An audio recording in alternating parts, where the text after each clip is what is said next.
Welcome to the Hockey Writers Maple Leafs Lounge, a weekly show from our Toronto Maple Leafs writing crew, bringing you the latest news, rumors, trades, player grades, prospects, and much more. From training camp to the playoffs, from draft day to the trade deadline, our team covers everything that happens with the blue and white. Come on in and pull up a chair. Welcome to the Maple Leafs Lounge. Hello and welcome back to the Maple Leafs Lounge. I am your host, Peter Baracchini. Again, it's been a while, but I am back in hosting duties. Thank you to Alex for covering for me the last few times. Top-notch job as always, Alex. And I'm actually joined by Alex this time, as is tradition, fellow colleague and Maple Leafs writer over at the Hockey Writers. Alex, how are you doing, buddy? I'm doing all right. Just trying to navigate the snowy times that we're experiencing in Ontario right now. I'm not sure how hard you guys got hit over up in the GTA there with the storm, but I'm sort of right along the Niagara River, so we got the worst of it. So I've been kind of in and out of that, but so far, we've been fine. We've been able to avoid the worst of it. The most we got was around 5 centimeters. So, and that was about last week ago. So we just avoided it. So. But then again, in the future snowstorms, we are probably not safe no matter what, because we're heading into winter right now. That's right. And to kick off this week's show, once again, this episode is brought to you by morningskate.io, the daily newsletter delivered to your inbox Monday to Friday, jammed packed with the best hockey stuff on the planet. It is your daily dose of NHL news, rumors, histories, funnies, quizzes, you name it, you'll get it all. Just a little hockey fun and information brought to you by the amazing writing staff over at the Hockey Writers. You'll see a link in the description below. Type in your email and you are set to go. All right, kicking off this week's episode of Maple Leafs Lounge. It's going to be a touchy subject on this one because of the fact that the Maple Leafs, you would think that with the roster that they have, 3-on-3 would not be an issue. But here we are. The Maple Leafs are 1-4 in overtimes this season. One win only coming against the Dallas Stars, game winner by Nick Robertson. Thank you very much, Nick.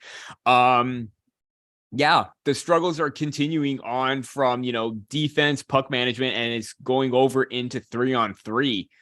Alex, from the 4 losses that you have seen in overtime, what is the biggest issue surrounding this team, especially with all this talent that shouldn't be a problem as it's been a main success for them in the past? I think one of the biggest issues with them in overtime to start the season this year, and it's something that is going to trickle into the other topics that we discussed today. I think it's just the stubbornness of Sheldon Keefe on who he starts in overtime. Most of those overtime losses, it was Marner, Matthews, Riley to start overtime. And then this time around, it was Tavares-Marner and Riley. And it was, if you read his quote in the post game, Keefe did it because Tavares didn't get to see the ice in overtime the other night. But I think he galaxy brained that call a little bit. I mean, you have the 2 guys that scored goals in that game, and Matthews and Nylander sitting on the bench, and you start the 2 other guys in overtime. And so overall, I think that it's just a matter of being stubborn and not changing their ways. That's generally what they've started with in overtime every year this year. And I mostly point to the fact that Morgan Riley has been their defenseman starting overtime because, as much as I think Morgan Riley is a huge part of this team and their defensive core, he's not all that great defensively. And I find that in overtime, winning that first faceoff and getting that first possession matters more than anything else. And the Leafs have struggled getting that first possession. So I think they'd be better off putting someone a little more defensive minded out there to start overtime. Honestly, I know TJ Brody's injured right now, but he'd be my ideal pick if he was healthy. Even Giordano or Timothy Liljegren, one of those 2 guys, I think would be a better option, or not necessarily a better option, but maybe just a safer option to start overtime. And then you can have Riley ready to hop over the boards and be the next man out once the Leafs have possession. I think they just need to try something else because, again, and I'm not blaming Riley for all the losses because, frankly, John Tavares made a giveaway that no NHL veteran, if given the time and space to sit and think about making a pass, would make the pass that Tavares did right there. It was a rare bad giveaway for a guy of his caliber and his experience. But in the end, if you get an odd man rush, Morgan Riley's not the guy you want defending that. So I just think I'd like to see Keefe try a different defenseman there to start overtime, if nothing else, and maybe just start 3 new players to begin with. Yeah, for me, I think it's just an extension of everything that's been an issue for them in regulation has transferred over into overtime. Like you mentioned, the giveaways, the puck management has just been really awful. And even the overall execution in their plays, like they're just being very, very passive. They're not attacking with so much force like we've seen in the past. Like we've seen, even all three at times when the puck is turned over and they gain possession, all 3 players are jumping up into the rush and getting the opposition on their heels. And we're just not seeing that. They're taking their time so much. And even so, like that turnover by Tavares, that pass was just a very blind pass. And it was like all 3 players were converging on them. They trapped them in, resulted in the turnover, and then it led to the game-winning goal. I think they need to simplify their game. I think that's the biggest thing right now. Even in regulation, we saw that against the Buffalo Sabres. They looked a little bit more simplistic in their overall execution, aside from that fancy play by Marner on the shorthanded Giordano goal, which was great, and I'm glad it counted. But, we need to see them play with purpose again. It's just everything piling on. It's just transferred into overtime. And I think that if they're able to play with that purpose, play with the smarts, play with conviction, and be smart about their puck management, because the turnovers has killed them many times this season. It's killed them 4 times in overtime already. You want them to be at their best. You can't expect to, always take the easy route out. You have to manage everything properly. And for them to simplify their game in overtime and not be over aggressive, not overshooting your assignments, and not getting out of position, because one wrong move and it's possibly lights out, and it's been lights out for them in 4 losses already. So hopefully they are able to try and turn that around the next time they do get to overtime, because sometimes those pity points are just not good enough. Even when they played great, sometimes when you should have won, like that game against the Vegas Golden Knights, Keefe, I believe, said there's no way that should have happened. Games like that, you need to close off and you need to play with purpose. Speaking of Sheldon Keefe and moving on to our next topic, and again, this is creating a bit of a topic and conversation in Leafs land right now. Sheldon Keefe Nick Robertson has been scratched for about 5 times total, and I believe he was before the game heading into the Buffalo Sabres was scratched for a 3rd straight game. Obviously, this isn't ideal considering that Nick Robertson is one of your top prospects and one of the top names, and he played really well early on in the season with the Marlies, got the called up, looked really great, but now we're starting to see that trend where maybe, what's going on? What is the issue with Nick Robertson right now? And I'm going to read a quote from Mark Masters from TSN, Sheldon Keefe, in regards to Nick Robertson being or still wearing the scratch. And this was before the game against the Sabres, on what Nick has to do to get back in. At this point, it's probably what others don't do. Alex, do you agree with that comment by Keefe, or should Nick Robertson be in the lineup consistently right now? It's really tough, because when you use that quote and apply it to Pontus Holmberg, I think I agree with him, because Pontus Holmberg's looked really good in his role, his short time at the Leafs. He obviously hasn't, been an exact merchant on the score sheet, but he's been a very responsible player. Yeah, he's shown that he's good enough to play in the NHL, in my opinion. So when you're comparing the 2 guys who are getting early looks in the NHL, obviously Holmberg can play center as well. So in that regard, I don't really mind. But I will admit that it made me laugh a little bit when he was like, we're waiting on what others don't do before Nick gets in the lineup, because I can think of a couple players off the top of my head that have done next to nothing in the Leafs lineup, but they're just there because either they're veteran tag or they're there because of their salary cap. And I hate to swing at the low-hanging fruit here, but it's pretty obvious that 2 of the names that come to mind on the forward group, at least, are Alex Kerfoot and Pierre Engvall.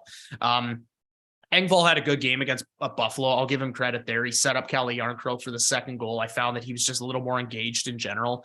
Alex Kerfoot, you saw what happened on that breakaway. It seems like every single chance that ends up on his stick, just the play dies instantly. Mm-hmm. And I understand that he's, with the way that he can keep his legs moving and the way that he's strong on the forecheck, he hasn't been the worst on that second line next to Tavares and Marner. But I mean, every game that goes on where he doesn't do anything, it gets harder and harder to justify having a guy who has 0 goals at even strength this year on that second line, because that second line, I think, really needs a finisher. And we saw a glimpse of what Nick Robertson can do in that role, but he just hasn't been given more of a shot of, say, 3 games on that second line to really prove himself.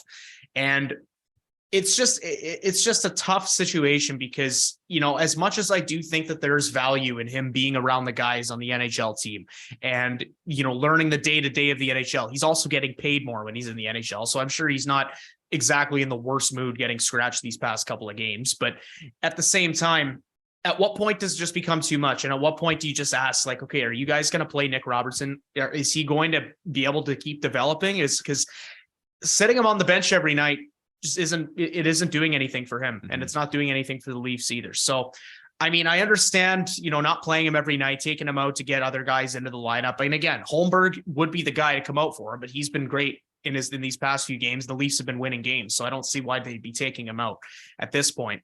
But it's just frustrating because, again, you see Robertson have like 2 or 3 games in that second line role. Then he doesn't have a great game, gets bumped down to the third line with Yarncroke and Engvall or something along the lines of that. Doesn't have a great game there, only plays like 8 minutes per night and then ends up on the bench again. So it's a cycle that we've seen with Robertson before. And I really want the Leafs to snap out of it and either send him to the minors so he can play every day again, or get him back in the lineup. And if you're not going to do either of those things, maybe consider trading him, because I'm sick of seeing him being wasted on the bench, as much as I tend to agree that maybe he's not good enough to be in the lineup every single night. I just want to see him playing. Yeah, and a post by David Alter as well. Keith commented that we come back to that consistency we are looking for in regards to Robertson's play. And I do admit that, Robertson didn't quite have his moments later on, because there have been, some lapses, but overall the energy and work ethic is there. And I think that, if he does just have one bad game, you want him to get more acclimated. You want him to get more comfortable at the NHL level. I agree with you that scratching him is definitely not the right way to go, especially consistently, because if you continue to do that, it's going to leave a sour taste with the player's mouth, because of the fact that, hey, you know what? You called me up. I worked hard. I've done everything I could. And we even talked about this previously before, that if things do go south, and Nick Robertson is still a staple to the bench, or not to the bench, but in the press box, and he's not getting the ice time, he's going to probably have a few words of his own to say, hey, what's going on? Like, what more do I need to do? And in the case of Pierre Engvall, I agree with you, because at least Nick Robertson is able to utilize, even though he's a smaller player, he's able to utilize his size and shield the puck and separate player from puck. Pierre Engvall shies away from that constantly. We've seen that all at times last season before he started to use that, but now that's completely gone. And, if you're not going to play with that kind of energy and intensity, especially in a third line role, as much as I want to see Nick Robertson in the top 6, he at least has the speed and the energy and the tenacity to keep up and be a presence in a third line role, although not ideal, but at least he's getting minutes. And if he's able to play alongside, Kerfoot or Yarncroke in that situation, then so be it, because at least he's getting the ice time, and that's all that matters. But again, if it's going to come down to the fact that if he's not going to continue getting the ice time here, I agree, send him back, or if it does get ugly, trade him, because at some point he's going to have to say, hey, what's going on? What more does he need to do to try and get into the lineup? And the fact that even I believe Keith alluded to the fact that he's still working hard in practice, and he's showing that aggressive side to him, that he wants to get into the lineup, and great. He's seeing that, but why not reward him for the great practice and give him the ice time? I just don't understand why there's this fixation to always constantly play Pierre Engvall when Pierre Engvall hasn't done enough to try and at least boost his numbers up, or at least play with that intensity and utilize the size to his advantage, because there are plenty of times where he just shies away physically, and Nick Robertson is in there, just grinding away and trying to regain that puck in the possession. So, yeah,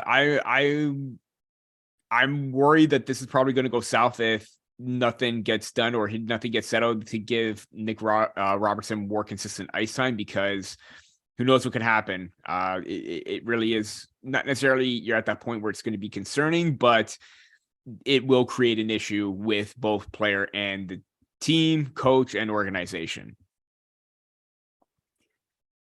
Next topic is something that you talked about quite a bit recently, Alex. You came out with an article about the Maple Leafs must stick with their new line combinations. And obviously at the beginning of the season, we saw Matthews and Marner, like we know how great of a chemistry they have.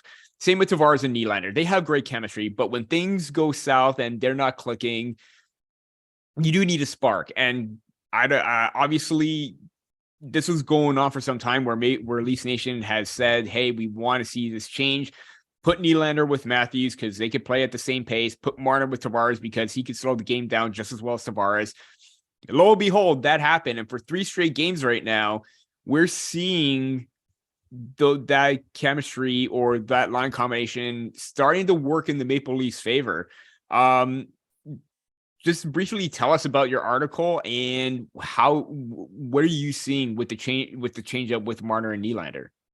It's kind of funny when I think about it, because back when the Leafs fired Mike Babcock, I remember, and this was at least one of my main reasons that I wanted him gone, but I know that a lot of Leaf fans echoed the same playing Matthews with Marner. Exactly. And it's not even that he wasn't playing Matthews with Marner. It was the fact that he was so stubborn. And at no point ever, no matter how dry the offense had gotten, would never, ever, ever swap Marner and Nylander, ever. Mm-hmm. So, obviously Sheldon Keefe gets hired by the Leafs. One of the first things that he does is put Matthews and Marner together, and everybody's all cheering in the streets over it. And of course, in the past couple of months, or not even months, the past couple of weeks, we've sort of seen that same stubbornness from Keefe, but the other side. For the Leafs, they're notoriously slow starters in the month of October. And throughout that entire month of October, when the Leafs are having trouble scoring at 5-on-5, and just for what it's worth, in the month of October, the Leafs were, I think they were 5th last in the league in terms of 5-on-5 scoring. So for a team that prides themselves around having a strong offensive game, and they've sort of built their team to be strong in that regard, that's not something that you want to see. So I think that the Leafs swapping Marner and Nylander was a little bit overdue. And just to put some stats in favor of my argument, so the first game that they put Marner with Tavares and Nylander with Matthews was the game on Saturday a couple weeks ago against Vancouver. Obviously, they won that game. They kept the combinations against Pittsburgh. They won that game. Then they lost to the Devils in overtime. Obviously not great, but at the same time, it wasn't a regulation loss. They got a point. And then they stuck with the same lines going into Saturday's game against Buffalo, and it worked. And just to throw some stats out there, in those 4 games, points at even strength, Nylander's got 2 goals and 2 assists at even strength. Bunting's got 2 goals and 2 assists at even strength. And important to note about Bunting, he doesn't have any power play points. So those are all the points that he got in the past 4 games at even strength. Matthews, no goals, 3 assists. Tavares, 1 goal, 2 assists for 3 points. And Marner, 1 goal, no assists. So keep in mind, again, all those are even strength numbers. So when you take those 5 players and look at their stats in general, Matthews, Nylander, and Tavares all had 6 points over the past 4 games. Marner had 5 and Bunting had 4. I think that the Leafs' biggest sort of benefit out of this so far is that it seemed to get Michael Bunting going a little bit, because Bunting didn't have a great start to the season. I mentioned in the article that for a guy who scored 23 goals last year, had 63 points, starting off the season and heading into that Vancouver game with only 6 points in 15 games, I want to say it was, not a great start for Bunting standards, at least. So to see him sort of step up in these past 4 games, score a couple of goals, and seem to just look more engaged and seem to just look better in general. He had Matthews and Nylander assists on his first goal against Pittsburgh anyways. And you know what? Like I said, it's really just a matter of not being stubborn and switching things around or switching things up when things aren't working out. That's really all that it comes down to. And you know what? If these pairings run dry, and the Leafs end up in a similar situation that they were in October, where they're struggling to score, and the chemistry between Matthews and Nylander looks a little off, or same thing with Tavares and Marner, then go back to the old pairings: Matthews, Marner, Tavares, Nylander. I really don't want. I want to see this team stop using these pairings as sort of like a a doomsday scenario, last ditch effort to try and fix the offense, because every time they switch it up when the offense runs dry, it's worked out for them. So who knows, maybe, and I'm not saying that the Leafs would have had a much better month of October had they switched the wingers up back maybe midway through October instead of just a couple of games ago. But who knows?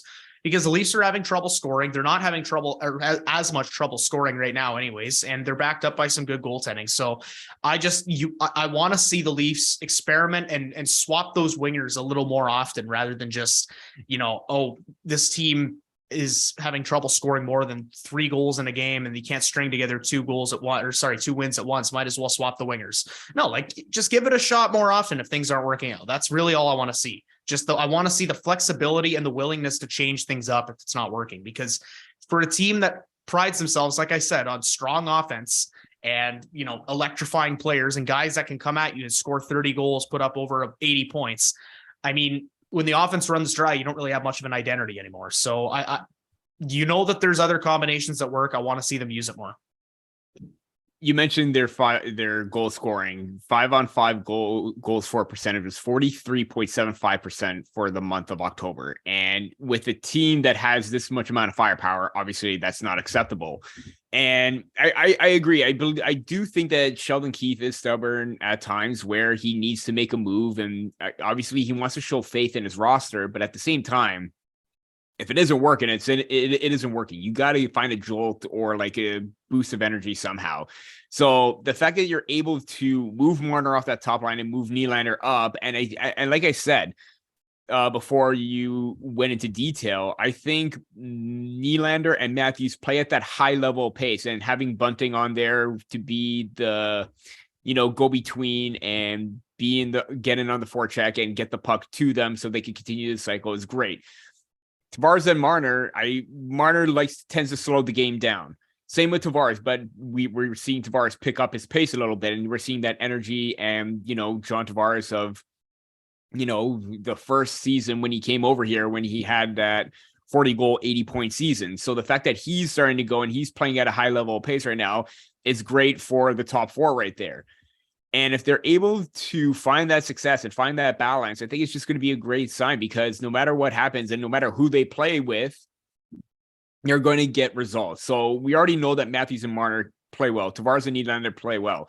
We saw, in the first 2 seasons when it was Hyman, Matthews, Nylander, Matthews and Nylander have that chemistry. Marner and Tavares have that chemistry. So if you're able to rotate them every now and then, success is going to be great for them, because right now, even with Marner and Tavares, you're starting to see them gain that chemistry and confidence that they displayed in the past. So if they're able to maintain this, great. But at the same time, and you do allude to in the fact that in your post, maybe this just isn't quite enough and you need maybe another top 6 forward, which is going to be an option down the line, because now that they have cap space with Jake Muzzin, obviously you want to try and fill his void on the back end, but you need help up front, because you can't just constantly rely on 4 players at the moment. When Bunting starts to pick up, maybe 5, but then again, if you put Kerfoot in that top 6, he really hasn't done enough. And we saw that, instance where he has an open lane against the Pittsburgh Penguins and he likes to pass.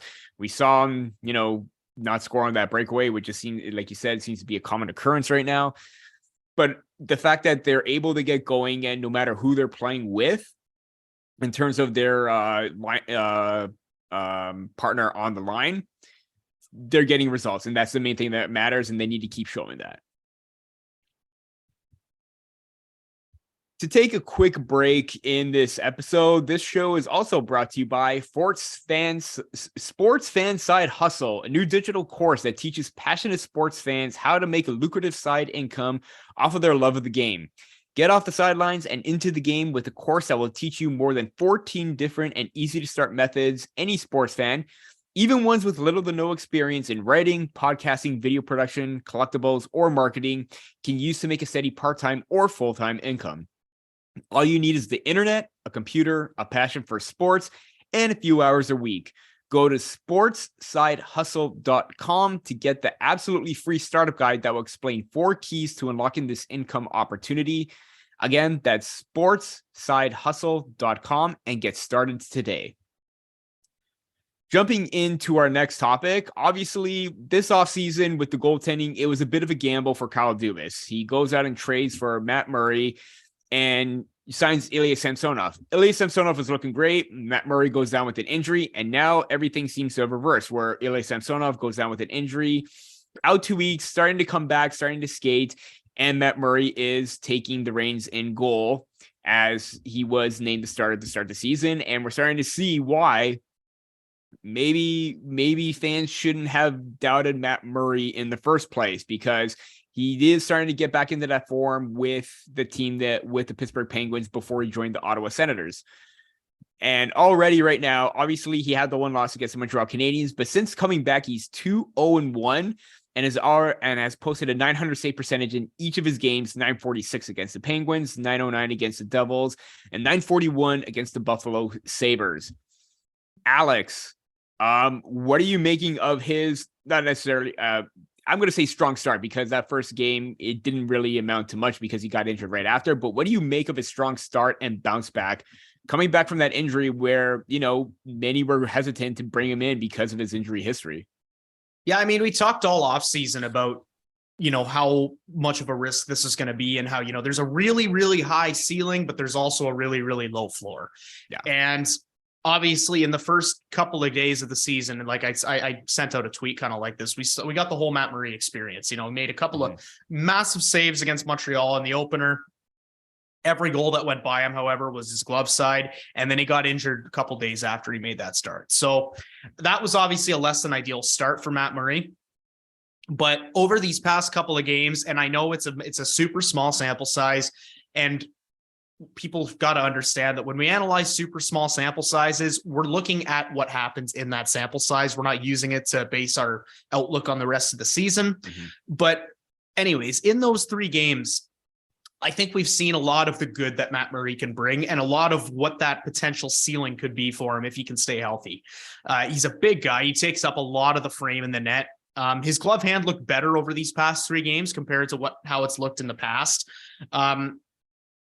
And he looked calm. He looked composed. There was never really any point in any of those 3 games where, the other team was getting a high danger chance and closing in on him. And I was really worried that it was going to go in, because again, when he's on his game and he's feeling comfortable and he's feeling healthy, he's just very good at, in the same way that Marner's good at slowing the pace down. It's almost like Murray slows the pace down, and he's making his saves at his own pace, if that makes any sense. Like he knows how to slow things down in front of him, kind of calm down the chaos if there's any in front of the net, and he knows how to make a big save every now and then.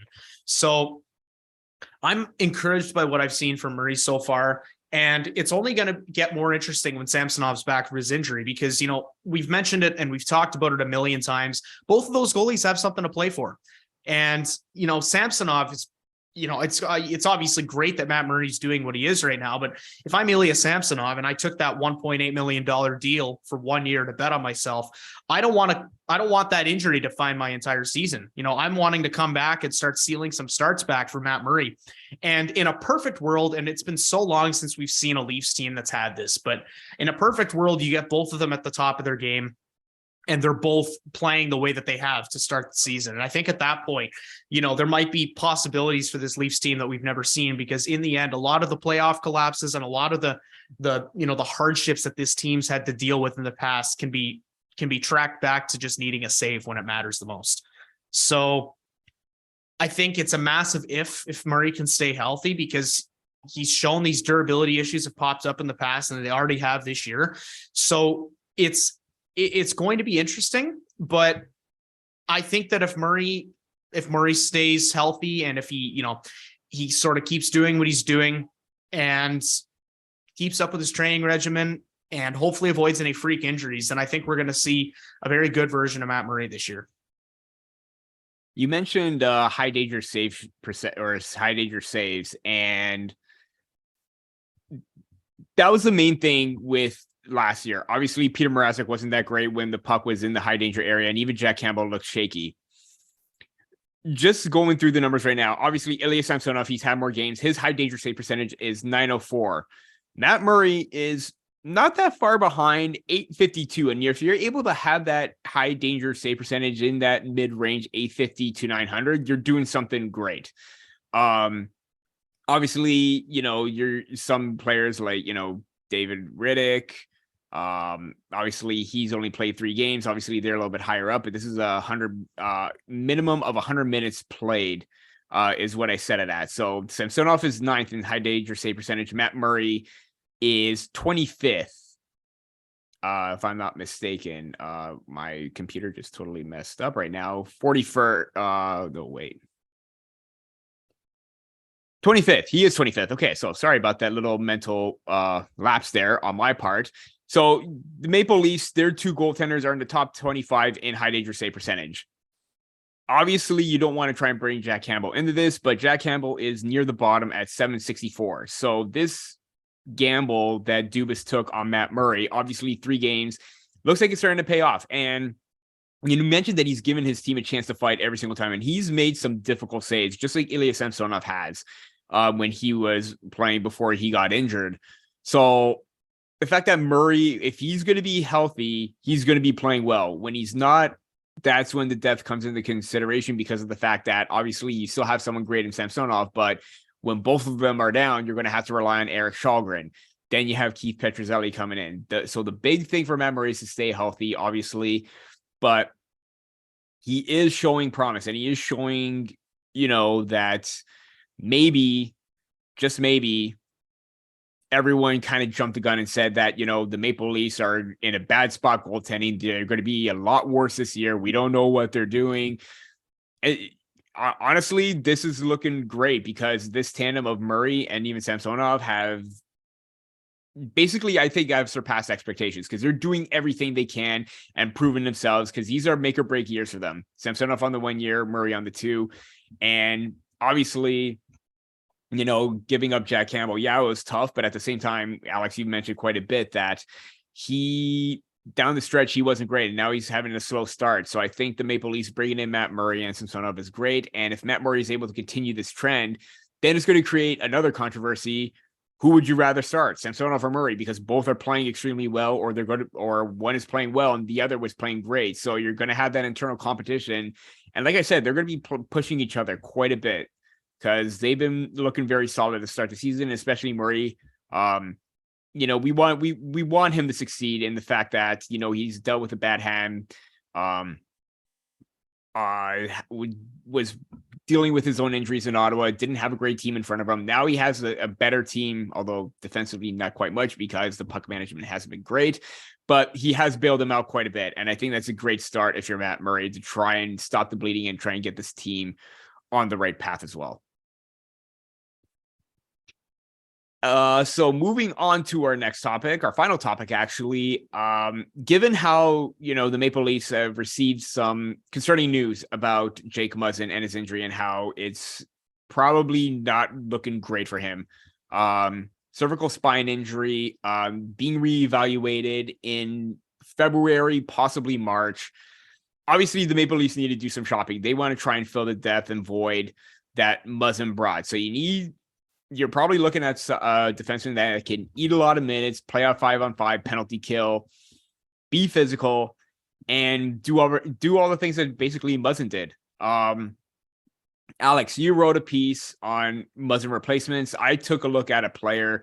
Who is one player that should be on the Maple Leafs target to replace Jake Muzzin? Well, if you're talking about replacing Jake Muzzin, I think there's 2 different paths that you can take. I think you can take the path where you truly do find a replacement for him, and you go after a guy who's got term. He's got maybe 3 or 4 years left on his deal at a similar price tag and brings the same kind of game style. But the other way you can go is, and I assume that the Leafs will do this if they end up pursuing a forward at the deadline, is trading for a depth player. Not necessarily a depth player, but a guy who, might be a rental, might be having an expiring contract at the end of the year, and, might not cost as much and might look better on the bottom pairing. For my player, I'm going to go with a guy from the first category, a guy, and I don't think that the Leafs I don't know if I have confidence in them pulling off a move like this and going after a top 6 forward, but at the same time, just for the purpose of the episode, assuming that we're playing NHL 23 and, we've got all the cap space and we can just dump it as much as we want. One guy that I'd be interested in is Adam Larsson from the Seattle Kraken. And when I watch him play and when I read up on his analytics and everything, it really is just, he is the perfect replacement for Jake Muzzin. He's big. He's 6'3", 210. I want to say he's physical. He plays a strong defensive game. He's right-handed as well. So he'd look perfect next to Morgan Rielly on that top pairing. And he also hits like a truck. Like I said, he's leading the Kraken in hits. I don't think he's leading the Kraken in hits. I think he's second or third on the Kraken in hits. He would be leading the Leafs if he was on the Leafs. Granted, those stats were as of last week, so they might be different now, but he's making, I want to say, $4 million through the next 3 years after this season, I believe. So, I mean, it would probably cost a little more for the Leafs to go after him just because he's got that term. And especially right now, the Kraken aren't really doing as bad as everyone kind of thought they would. I still think that they're not going to be in the playoff race come the trade deadline. And if that is the case, then who knows, maybe Larsson's a guy they consider moving, but it's going to take more than, what you'd pay for a rental because he's got that term. So I'm not sure if the Leafs would make that move. And I'm not sure if I'd want them to, because if it was between that and trading for a top six forward, I think that I'd rather they go the depth defenseman route, or not depth, like I said, but rental, maybe cheaper defenseman route. And then, use their premium assets on a top six forward. But at the same time, I certainly wouldn't be complaining if they went out and traded for Larsson, because he strikes me a lot as someone who can slide into the role that Jake Muzzin had, save the playing next to Justin Hall part. And at that point, I think that he's someone that the Leafs could use as an anchor on their back end for the next 4 years. So I don't know. It depends on the route that they take, but if they take that route, then Larsson's my guy. Adam Larsson does lead the Seattle Kraken currently with 44 hits. Well, there you go. Or you could just do, I heard the Vancouver Canucks are shopping basically everybody not named Quinn Hughes or Elias Pettersson. So if you could get a Luke Shen and a Bo Horvat in one, that would probably work out. Sorry, Matt. I know Matt is our producer and he heard that. So sorry, buddy. That will come full circle if that happens. Yeah. Luke Shen, the former supposed face of the franchise, comes back to the Leafs in a trade deadline deal to play on the bottom pairing. That'd be awesome. Exactly. And I'm sticking with Seattle. And again, I wrote about him, and I think kind of like Adam Larsson, he's second in hits, 42. And I'm going with Carson Soucy. Obviously a little bit of a late bloomer in the NHL. Didn't really quite find his game until recently. But he's everything that Jake Muzzin does. Kind of obviously, Adam Larsson will provide a little bit more stability in the point production department. Especially if he is playing, that 30 minute or 23 minutes per game, because that's his average right now. But Carson Soucy, if he's able to be a solid 4, 5, 6 defender, maybe Giordano can move up, or you can try and maybe rotate in Soucy and Giordano as that second pairing, possibly. And then if you still have Riley Brody, or you can interchange a lot of pieces here, because according to Cap Friendly, Soucy is a left and right hand defenseman. So this gives Sheldon Keefe more options. Like I said, do you pair Soucy up with Riley? Kind of like what's going on with Jordy Ben. Do you play Brody with Soucy, Giordano with Soucy? You got different options at your disposal right now. And kind of like you, he's physical. He gets into the lanes. He blocks shots. Very underrated analytics as well. Obviously he has 4 points in 18 games. Production has kind of hit a bit of a low, but then again, we know offense is not a strong suit. Did have 21 points the last season. So if he's able to be in that 20-25 point range, and just being an overall strong shutdown defenseman that can play in 5-on-5 penalty kill and everything, I think it's going to go very well, because they need another body that can be physical, in your face. And obviously with his size and stature, he's probably not afraid to get physical as well. So that was my reasoning for obviously writing an article on Soucy, but it also kind of makes sense too, because he is a dual position. He can play on any side. And that to me is going to be big, because that kind of versatility, given how Jordy Ben is a left and right hand shot, Victor Mete hasn't been up yet, or he has been up, but he hasn't played a lot of more significant minutes compared to Ben. You find a player like that could be a top 4 or even 4 to 6 depth defender with that kind of skill set. I think to me that's going to be really great, and it may cost a little bit cheaper than it is to get Adam Larsson. So We'll You see know what what? happens there. It really does seem like if the Leafs are going to make a blockbuster move this year, it's going to be sort of backwards to what they did at the deadline last year, where last year they went for the top 4 defensemen and the bottom 6 forward combo. This year, it seems like it could be the top 6 forward, bottom pairing defenseman combo. And, if you're looking at Seattle and, Carson Soucy is your depth defenseman there. Who knows? Maybe they try and package him with someone like Yanni Gourde in a trade. That would be I think that'd be a trade the Leafs would be interested in. If you go back to the Canucks, I mean, Peter, you've talked about Connor Garland over and over and over. He's an option in Vancouver. Obviously you mentioned Bo Horvat, but that would be a massive price to pay. I know Matt's probably punching the wall with his mic off right now. And there you have it. That's it for this week's episode of the Maple Leafs Lounge. Once again, be sure to check out morningskate.io. Once again, link is in the description below. Type in your email to get the daily newsletter from the terrific writing staff over at the Hockey Writers. And don't forget to check out Sports Fan Side Hustle to try and make a lucrative earning or some income on the side, talking about sports, hockey, you name it. Once again, sportsidehustle.com is the site to go to for the startup guide that will explain 4 keys to unlocking the great income opportunity that is sports podcasting, production, you name it. Once again, that is sportsidehustle.com. Once again, that's it for this episode of the Maple Leafs Lounge. For Alex Hobson, I'm Peter Baracchini, and we'll see you next time on the Maple Leafs Lounge.